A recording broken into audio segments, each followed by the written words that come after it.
Bismillahirrahmanirrahim. Allahümme salli ala Muhammedin ve ali Muhammed. Selamun aleyküm. Hər vaxtınız xeyir olsun. Bizim ailə mühitində uşaqların tərbiyəsi mövzusunda bəhslərimiz var idi. Bu barədə bir neçə bəhs danışmışıq. İnşallah Allahın izni ilə növbəti bəhsimizi başlamaq istəyirik. Yenə də əvvəlki bəhslərə icmalən işarə eləmək istəyirik ki, dedik, qabaqki bəhslərdə danışdıq ki, bizim mövzumuz uşaqların tərbiyəsidir. Dedik ki, tərbiyə, yəni tərif eləmək istəsək, bir şəxsə cəmiyyətdə davranış və rəftar qaydalarını öyrətməkdir. Sonra dedik ki, ailə mühiti var, yəni insan mühitlərdə, müxtəlif mühitlərdə tərbiyə alır. Bunlardan birincisi ailədir və burada məhəbbət yaranır, bu məhəbbətdən qeyrət yaranır ki, valideynlər gərək uşaqların ilahi və insani tərbiyə üzərində tərbiyə eləsinlər.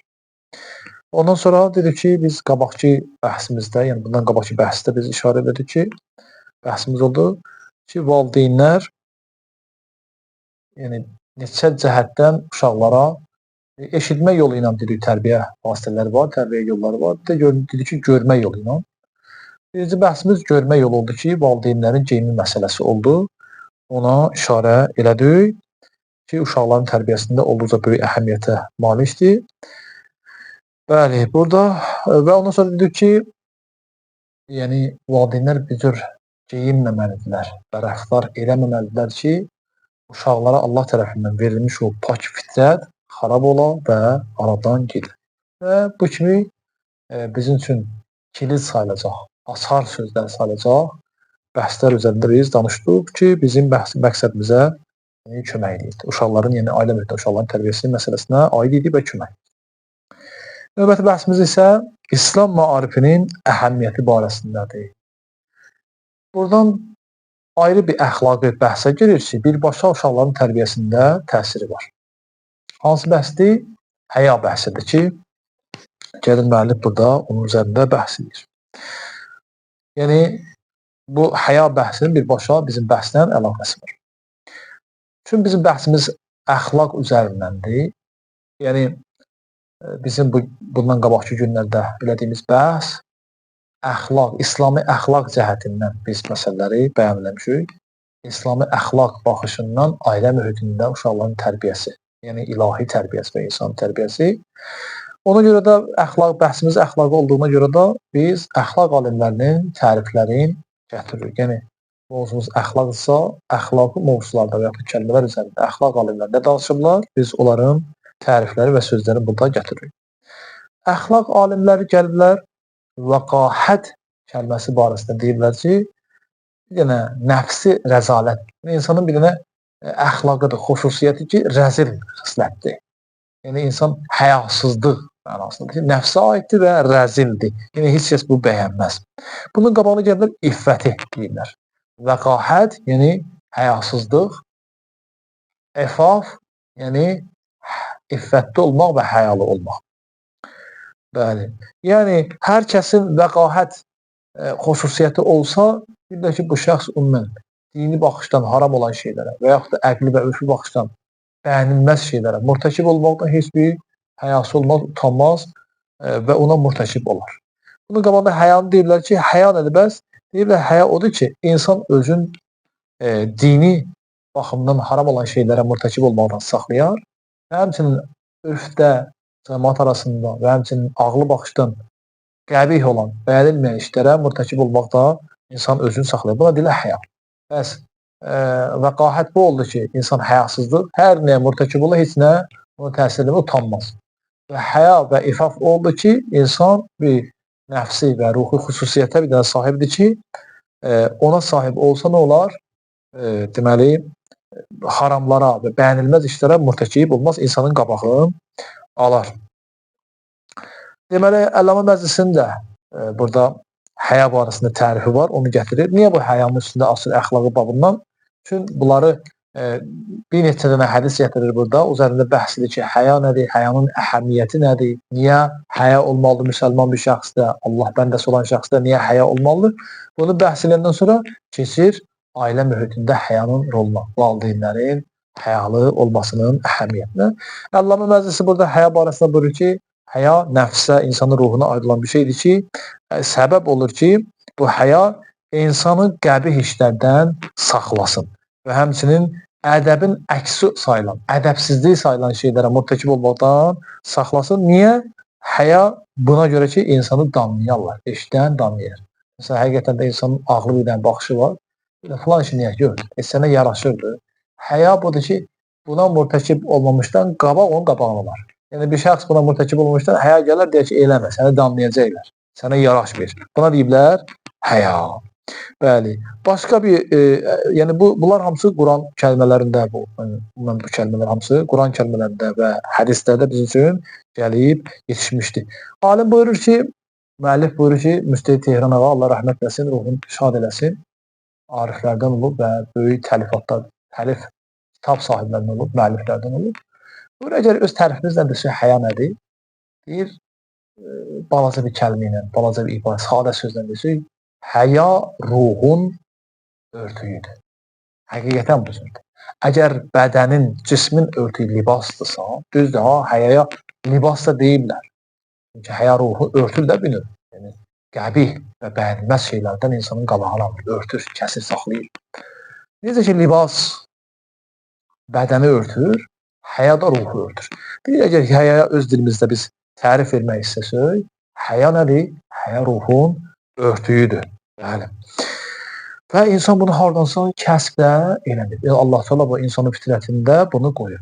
Bundan qabaqki bəhsdə də mən işarə elədim. Hətta həyası olmayan insana sən desin ki, həyasızsan, qəbul edəsən. Hətta həyasız insana desin ki, sən çox gözəl həyan var, həyalı insansan, qəbul edər. Yəni fitrətən bilir ki, bu yaxşıdır, bu pisdir. Bəli, Həzrət Əleyhisselam təqribən eyni mənada bir hədisi var. Buyurur ki, elinin fəzilətində bu kifayət edir ki, cahilə nisbət görsün, qəbul edər. Və cəhlin qəbih olmasında, pis olmasında bu kifayət edir ki, cahilə nisbət görsün, cahilsən, qəbul edəməz. Deyər özün sən cahil. Yəni, insan fitrətdən bunları dərk eləyə bilir. Həya da onlardandır. Bəli. Sonra buyurur ki, biz istəmirik ki, mən həya, İslam kitablarında, Quranda, hədisdə nə qədər keçib, üzərində hansı bəhslər var, yox. Bizim bəhsimizə nə qədər aiddir, o qədər üstündə biz istəyirik, manevr eləyək və bəhsimizlə əlaqələndir. Yəni, bizə lazım olan qədər, biz bilək həya nədir? Həya dedik nədir? Sadə dilində ruhun örtüyüdür. Həya bir şeydir ki, insanı pis işə mürtəkib olmadan, haram işə mürtəkib olmadan saxlayır. Buna deyirlər həya, örtük, ruhun örtüyü. Buyur, əxlaq alimlər gəlib deyirlər ki, həya 3 qismdir. 3 qismdir. Birincisi Allahdan olan həyadır. Ona təqva deyirlər. Biri budur ki, insanlardan olan təqvadır. Məsələn, insan başqalarından xəcalət çəkər. Bizdə var, cəmaat nə deyər? Ona deyirlər, insanlardan olan həya. Yəni, insanlara görə olan həya. Mən cavab deyər, yaxşıdır bu işi görəm, mənə yaraşmaz. Üçüncü də bu ki, insanın nəfsində, yəni təkliyində olan həyası. Bir Allahdan xəcalət çəkmədin, insanlardan xəcalət çəkmədin, ən az heç olmasa özündən xəcalət çək. Özündən xəcalət çəkmə. Buna deyiblər nə? Özündən olan həya. Allah Teala'dan olan həya, yəni həya minallahi Teala, Allah Teala'dan olan həya, bir şəxs Allahdan həya eləyər, məsələn, pis işə mürtəkib olma, buna deyirlər təqva. Quran, Allah Teala Quranda bunu buyurur ki, ya bəni Adəm, qad ənzəlnə aleykum libasən, biz sizə libas göndərmişik, sizin üçün libaslar xəlq eləmişik ki, yuvari səvatikum və rişən və libasu təqva, zəlikə xayrun, zəlikə min ayatillah.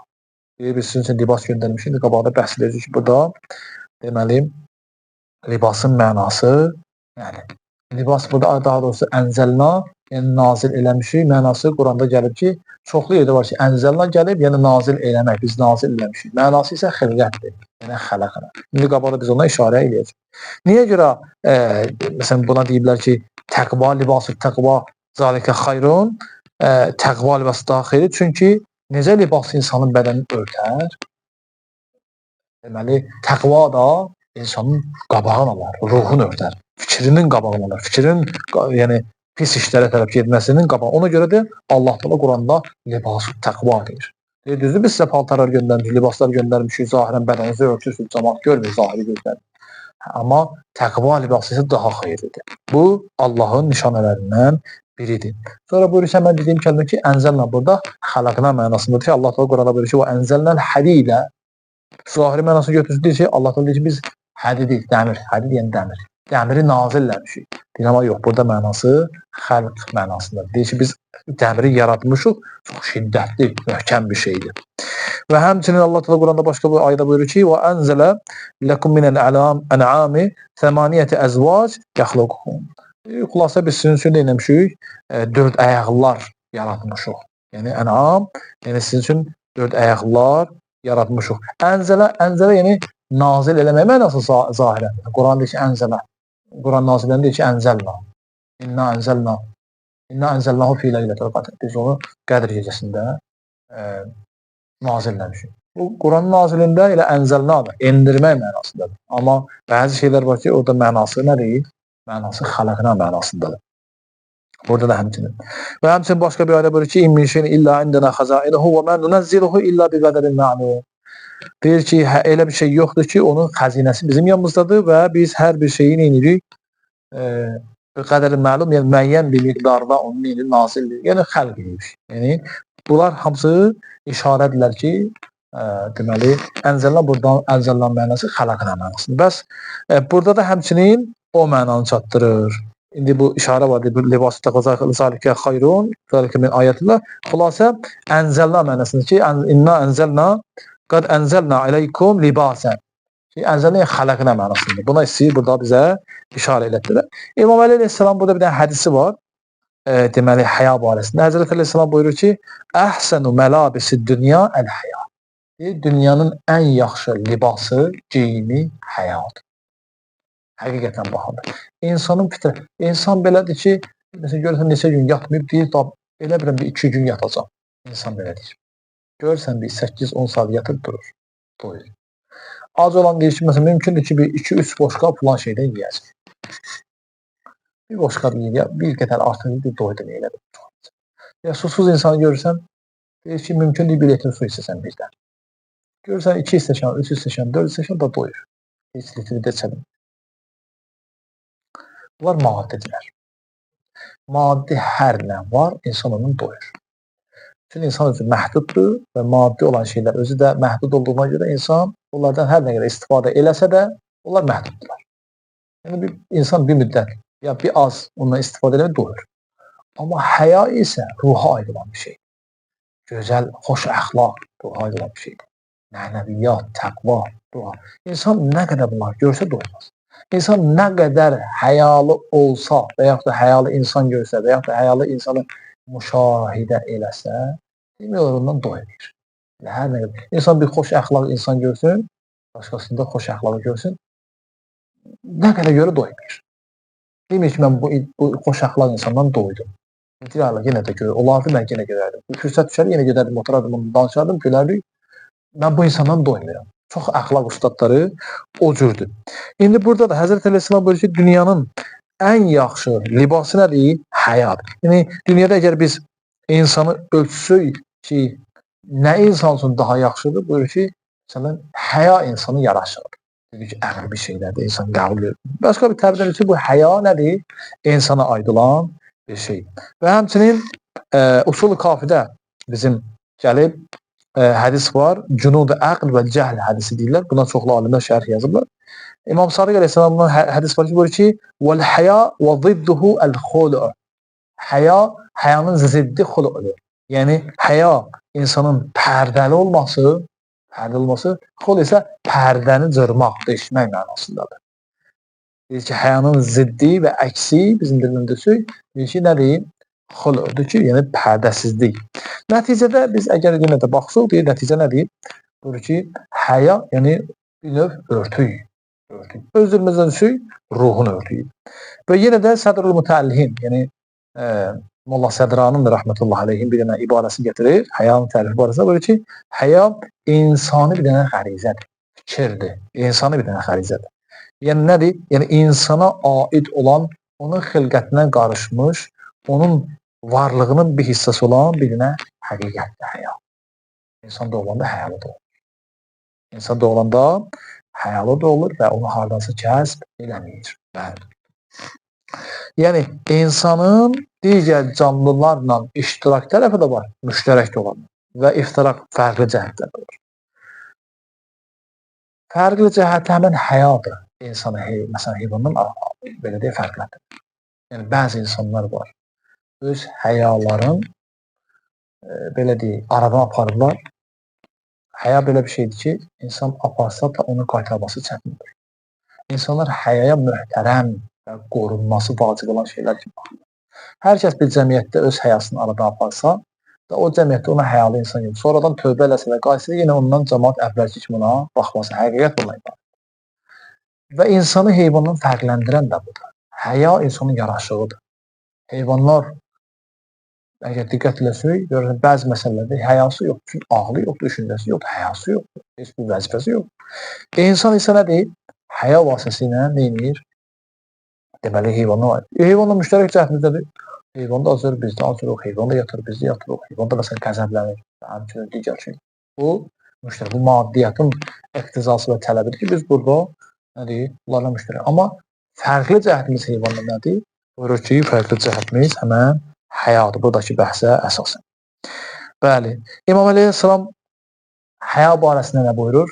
Yəni, bir dənə insana işarə edir, sanki insanın ağlının kamalına işarə edir. Yəni, onu çatdırmaq istəyir. Buyurur ki, əqlın nas əhyahum. İnsanların ən ağıllısı bizim sözümüzdə, yaxud da ən aqili, buyurur ki, ən çox həyalı olanıdır.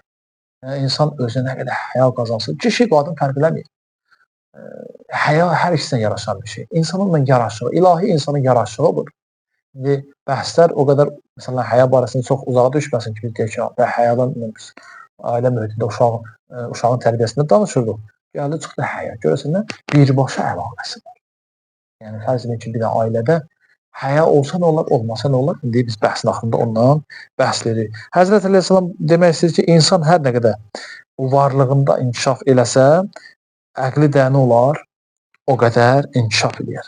Fərq eləmir ki, insan tərəfindən, cəhətindən inkişaf edir, ilahi cəhətdən. Bunun insan nə qədər ki, həyalı olsa, o qədər ağıllıdır. Həyası nə qədər çox olsa, ağılla bir o qədərdir. Başqa bir hədislərdə görmüşdür, hər kəsin ağılla bir həya bir-birinə bağlı olan bir şeydir. Biri geçsə, o qısa gedər. Heyvanlarda necə ağıl yoxdur, həya da yoxdur. Ağıl bir fəlsəfədə, məsələn, yəni əqli sani dillərdə şuur mənasında olan heyvanlarda şuur var ki, məsələn, ağüstü gedib yeməlidir. Məsələn, toplu gedib yatacaq, balası, məsələn, yedizdirmək, oradan bura daşımaq, balası üstünə quşların yuva qurması, bu şuurdur ki, qorxması, qaçması, ya məsələlər, bu əqli əvvəl deyilir buna. Amma o ki, biz başa düşürük insanda olan o yoxdur heyvanda. O heyvanda yoxdur. Bəli. Sonra ilahi cəhətdən insanın yəni həyası barəsində İmam Sadiq əleyhissalam buyurur, ilahi cəhətdə insanın o ilahi cəhətdə işarə eləməklə. İmam Sadiq əleyhissalam buyurur ki, hər kəsin həyası olmasa imanı da olmaz. Bir hədisdə də görmüşəm ki, imanla həya bir-birinə bağlıdır.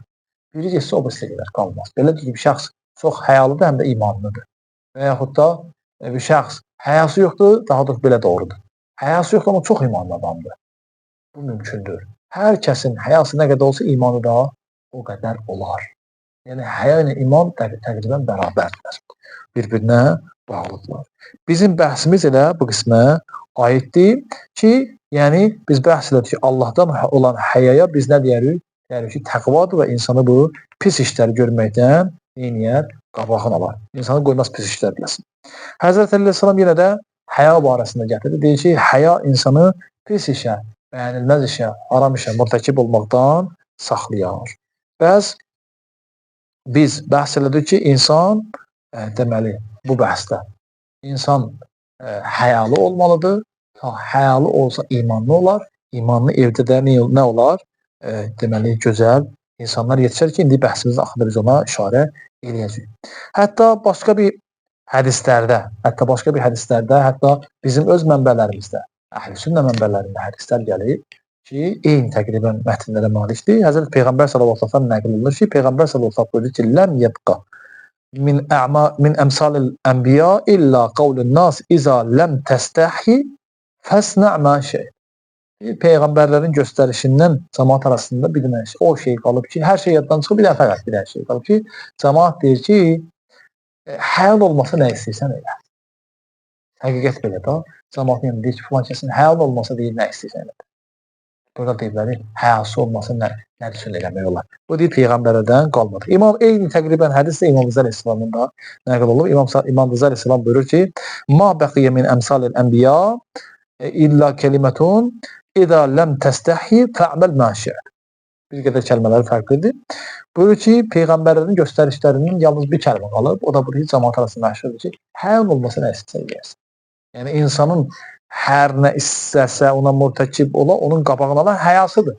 Bir şəxsin həyası olmasa, hər nə istəsə eləyər. İmam Rıza Əleyhisselam buyurur. Xülasə, bura qədər yenə də Peyğəmbər salavatına bir dənə hədis var, əlbəttə bunu oxun tamam. Buyurur ki, insanların ən çox, Peyğəmbərlərin kəlamından ən çox dərk edildiyi budur ki, əgər bir şəxsin həyası olması hər nə istəsə mürtəkib olar. Yəni, insanın həyalı olması onun hər nə istəsə onun qabağını alır. Dediyimiz kimi həya nədir? Həya insanın pis şeylərə mürtəkib olmasının qabağını alan sifətdir və xüsusiyyətdir. Və yaxud da həya ruhun örtüyüdür. Buna qədər bəhs elədik, bu hədisləri gətirdik. Əlaqələndirdi bəhsimizə ailə mühitində uşaqların tərbiyəsi. Çünki ailə mühitinin əsas şeylərindən biri, bundan qabaq geyimə biz işarə edik ki, ana, valideyn və xüsusən də məsələn, ataya da aid əlbəttə belədir ki, ana hicablı ola, ata hər nə istəyir geyinir, o cüzdür. Onlara biz işarə edirik, onların bəhsini apardıq. Üçüncü nə oldu? İkinci bəhsimiz nə oldu? Həya məsələsi oldu ki, hər iki valideyndə olması lazımdır. İndi burada ona işarə edirik, ondan da bəhs tamam inşallah. Buyurur ki, uşaqların tərbiyəsində həyanın rolu. Buyurur, həya uşaqların tərbiyə mövzusunda həya onun təməl rolunu oynayır. Fərz edin ki, bir uşaq bir ailədə boya başa çatır. Mən o vaxtı bunu saytların birində görmüşdüm. Bir qız idi, soruşurdu ki, mən namaza gəlmişəm, namaz qılıram. Amma mənə deyirlər ki, mən konyak içə bilməyəcəm. Dedilər ki, bəli də sən tayini, şərabdır, araqdır, spirtli içkidir, insanın məslidir və haramdır, sən içə bilməzsin. Dedi, Allah vursun o var dövlətdir ki, mən ondan istifadə edə bilməyəcəm. Dedi, atam, anam məni şokoladla konyak içmək bununla böyük. Yəni, uşaqlığımdan mən hər gün təqribən tez-tez konyakla şokolad istifadə eləmişəm. Mən bu cür böyümüşəm. İndi başa düşünürəm ki, din vacibdir. Amma indi mən bu tərəfdən artıq bunu tərk edə bilmirəm. Qalmışam, namaz qılsam birləşi gələ bunları tərk edə. Mən də bunları tərk edə bilmirəm. Və çoxlu da var, dövlətim var. Atam da, anam da biznesmendir. Bunu dedi. Yəni, fikir verin ki, ata-ana bunu hansı şəraitdə böyüdü? Ki, şərabla, haram olan şeylərlə, yəni, bu xüsusiyyət və xarakter, belə deyək, İslami həyadan uzaqdır. O mühitdə böyüdüyünə görə indi qalıb Allahla şeytan arasında. Allah deyir, eləmə, şeytan deyir, elə. İndi bu mühitdə böyük uşağın nəticəsində olmalıdır, bu olmalıdır. Yəni, bizə deyirlər, bağa baxarsan, bağ olar, baxmazsan, dağılır, təqribən bura aiddir. Yəni, həyalı bir mühitdə böyüyən uşaq, əlbəttə həyalı olacaq. Atasına baxır, anasına baxır. Uşaq evin güzgüsüdür deyirlər. Nə görüb onu göstərir. Bəli. Burada buyurur ki, uşaqların tərbiyəsində həya xüsusi bir nəqşə və deməli, təsirə malikdir. Rolu vardır. Ata-ana da ki, təbiidir ki, nə etməlidir? Təbiidir ki, ata-ana da uşaq mühitində, uşağın birinci, ailə mühitində uşağın birinci tərbiyəsilərdir. Və bunlar bücür gərək olsunlar ki, uşağın fitrətində olan həya, Allah Teala ki, insanın xilqətində, yaradanda o həyanı onun fitrətinə qoyub, gərək onu neynəsə inkişaf elətdirsinlər. O da nə cür ola bilər? Dedik ki, biri tərbiyə budur ki, bir şəxsə danışmaq və rəftar qaydaları öyrətmək olur. Tərbiyə budur. Və başqa yolunu dedik ki, valideyn danışığı ilə, görünüşü ilə və eşitdirmək yolu ilə uşaqların tərbiyə edə bilir. Yəni, bunların hamısında həya, görünüşdə də həya lazımdır, danışıqda da həya lazımdır, eşitdirməkdə də həya lazımdır. Bunların hamısını nə etməlidir? Mülahizə eləməlidir. Deyir, Allah eləməmiş. Valideynlər bu şəkildə olsalar ki, Allahın insanın vücudunda qoyduğu həyanı aradan aparalar, bu hər şeyi buyurur ki, xarab edir. Nəticə bundan ibarət olur ki, Allah Teala insana həyalı yaradıb, valideynlərin də vəzifəsi ailədə həm ilahi bir, belə deyək, insan olaraq, ilahi bir bəndə olaraq həyalı olmaqdır vəzifələri və həmçinin uşaqların da həyalı ki, dünyaya gəlirlər, Allah Teala onların fitrətində həyanı qərar verib, onu inkişaf elətdirsinlər ki, ta ilahi bir şəxs yetişsin. Hər şəxs cəmiyyətdə həva-i nəfsinin arxasıca getsə və qəsdi olsa ki, şeytanın ona ilğa elədiyi şeyləri icra eləyə, onda nə olar? Hansı yolla daxillər? Həyasızlıq. Fərz edin ki, biz görürük ki, bir dəstə insanlar çox həyasızdır. Amma bir uşaq bir ailədə böyüdür ki, o məsələn orada ilahi qanunlara riayət eləmir. Yəni cəmiyyəti xarab eləmək üçün hardan varid olurlar, daxil olurlar? Birinci, həmən həya məsələsi. Bir hicab vacibdir. Quranda hicab yoxdur. Geyim yoxdur. Geyim, əxlaq geyimlə ölçülmür. Bu suallar illərdir. Məsələn, yəni açılır, üzərində bəhs olunur, danışıqlar gedir. Görür ki, əxlaq geyimlə ölçülmür. Yəni insan mümkündür, daha açıq-saçıq qadın geyinər, tamam, o onun həyasına, əxlaqına, ədəbinə dəxilsi yox. Mümkündür bir qadın, bunların sözünə əsasən, tamam, açıq geyinər, amma həm də əxlaqlı ola bilər. Bunlar buna deyirlər. Yəni bunlar hamısı kənardan öz düşüncələrinin nəticəsidir. Bunlardan kənardan bunlara o belə deyək, hicabsızlığa bir dəlil kimi deyilib, bunların da ağılamadır. Amma özləri barəsində fikirləşmir. Necə ola bilər? İnsanın həyası örtüyündə bir həya var. Qabaqçı nənələrimiz, babalarımız, analarımız həmin o həya üzərində böyüyüblər. Həya o idi. Yoxsa yəni, insan özünü örtməyə, deyək ki, həm də mən həya geyimlə ölçülür, mən çox həyalıyam. Bu fikirləşməyiblər barəsində. Ona görə də bu sözlər edilir. Və həmçinin nə deyim, bir şəxslər də istəyir, məsələn, həyalı bir şəxsi xarab eləyələr, hardan daxil olurlar? Həyadan daxil olurlar. Yavaş-yavaş onun həyasını qoruyan şeylərdən daxil olurlar. Yavaş-yavaş onların xarab eləyirlər və tədricən görürsən ki, məsələn, başı bir bağlı, hicablı bir xanım idi. Onu bir yolla azdırdılar və nəticədə də uşaqlar da bu tərəfdən travmadır. Uşaq bir həddə qədər görmüş ki, anası məsələn hicablıdır, örtüylüdür, özünü qoruyur. Bir həddən sonra görür ki, artıq hicabsızdır. Uşaq çox ciddi burada travma alır. Allah inşallah uzaq eləsin. Və hər bir evdə, hər bir cəmiyyətdə diqqətsizlik, yəni həya məsələsində diqqətsizlik təbliğ olunsa, o cəmiyyət təqribən elə bir bəlaya mübtəla olar ki, hər bir ilahi və insani və örfi cəhətdən bəyənilməyən, haram sayılan şeylərə mürtəkib olar, heç bir orada narahatçılıq onların olmaz. O insanları biz istəsək ki, ilahi təqvaya çağıraq, ilahi həyaya çağır, artıq onların yanında öyle bir şey yoxdur. Yəni həya bir pərdədir və bunu alimlər, ariflər daha doğrusu öz kitablarında qeyd ediblər. Həqiqətən də bunun həqiqəti olan bir pərdədir həya. O pərdə deşildisə artıq və dəlindisə və aradan getdisə artıq onun bərpası çox çətin olur. Hər bir halda bəhsimizlə əlaqəsi bu idi ki, ailədə riayət olması diqqətli məsələlərdən biri də, lazım məsələlərdən biri də həya mövzusudur ki, bir şəxs hər bir şey riayət eləsə, amma həya mövzusuna diqqətsiz olsa, yenə də faydası yoxdur. Çünki təməl rolu oynayır həya. Hər bir şey danışıq da, uşaqlara biz danışığımızla, görünüşümüzlə, eşitdirməyimizlə tərbiyələndirir uşaqlar. Bunlarda həya rəngi olmasa faydası yoxdur ki, bu bəhsi alim burada bəhsdir. Allah Allah bizi həyalı bəndələrindən qərar versin. İnşallah ilahi əxlaqla yaşayıb, bu əxlaq üzərində də dünyadan keçənlərdən qərar versin. Əxlaq və həya elə bir şeylərdəndir ki, əxlaq, yəni həya sifəti, yəni əxlaqi sifətlərdən sayılır. Allah Allah Peyğəmbərin də Quranda təriflərində buyurur ki, İnnəkə lə'alə xuluqin azim Peyğəmbər, sən böyük bir əxlaq üzərindəsən. Yəni sənin əxlaqın çox yuxarı, çox əzəmətli bir əxlaqın var. Allah Allah bizə belə bir əxlaq sahibi olmağı inşallah nəsib eləsin, aqibətimizi xeyir eləsin, bizi şər insanlardan, həyasız insanlardan, əxlaqsız insanlardan uzaq eləsin və həmçinin yaxınlarımızı da uzaq eləsin ki, Allahın tələsinə düşüb xarab olmayalar. İnşallah bu bəhsdə bu qədər bəhs edək. Esselamu aleykum və rəhmətullahi və barakatuhu.